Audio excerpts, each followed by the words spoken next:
sac. Une histoire de Robert Munsch, illustrée par Michael Marchenko. Lorsque tu entendras ce son, tourne la page. Cette histoire est dédiée à Elisabeth.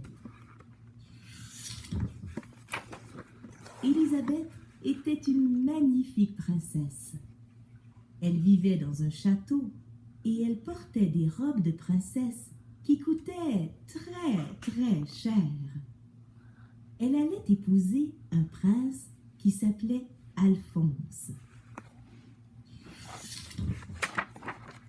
Mais un jour, malheur. Un dragon passe et détruit son château, brûle tous ses vêtements de son souffle puissant et enlève le prince Alphonse.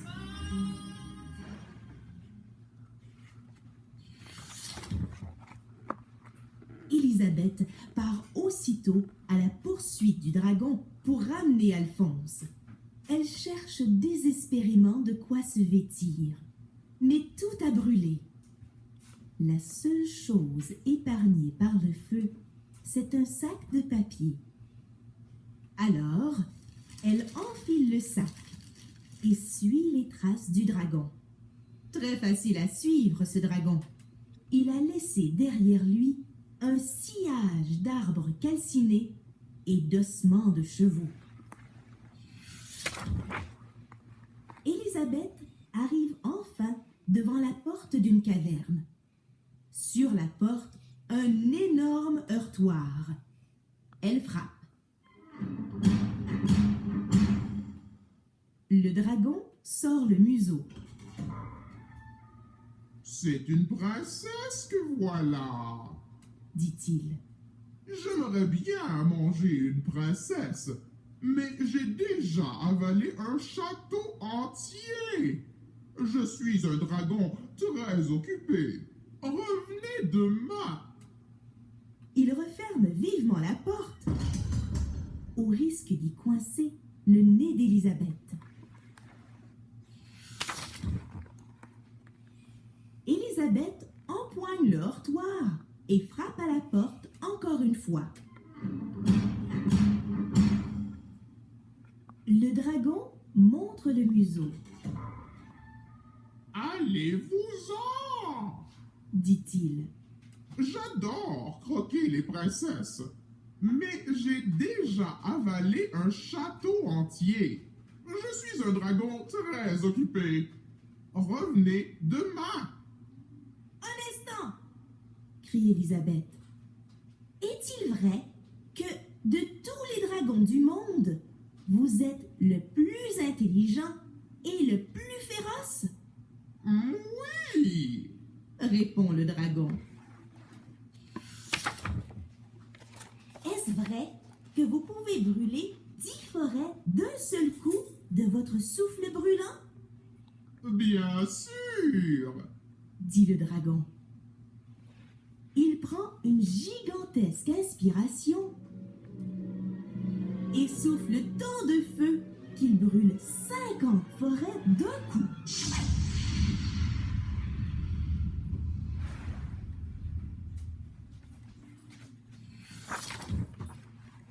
Merveilleux, dit Elisabeth. Le dragon prend une autre inspiration tout aussi gigantesque et souffle tant de feu qu'il brûle 100 forêts d'un coup.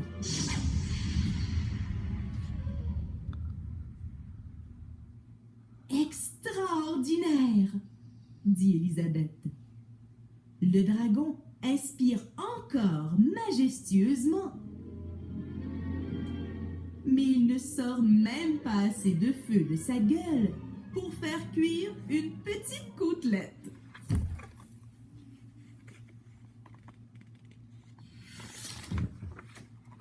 Dragon, dit Elisabeth, est-ce vrai que vous pouvez faire le tour du monde en 10 secondes exactement?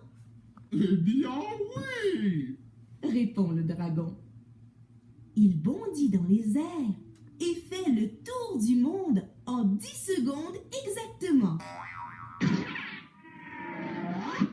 Il en revient très fatigué. Fabuleux!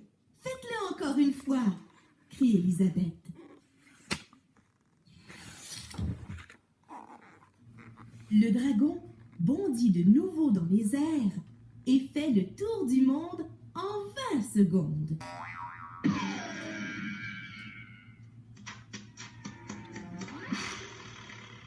Il en revient extrêmement fatigué. Il ne peut même plus parler et s'en va aussitôt se coucher.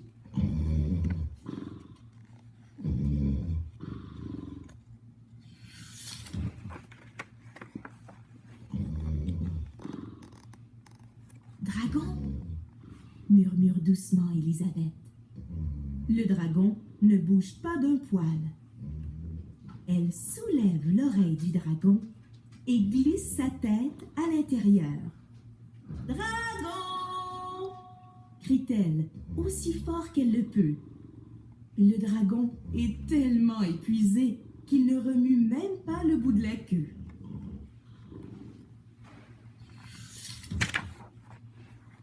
Elisabeth enjambe le dragon et ouvre la porte de la caverne.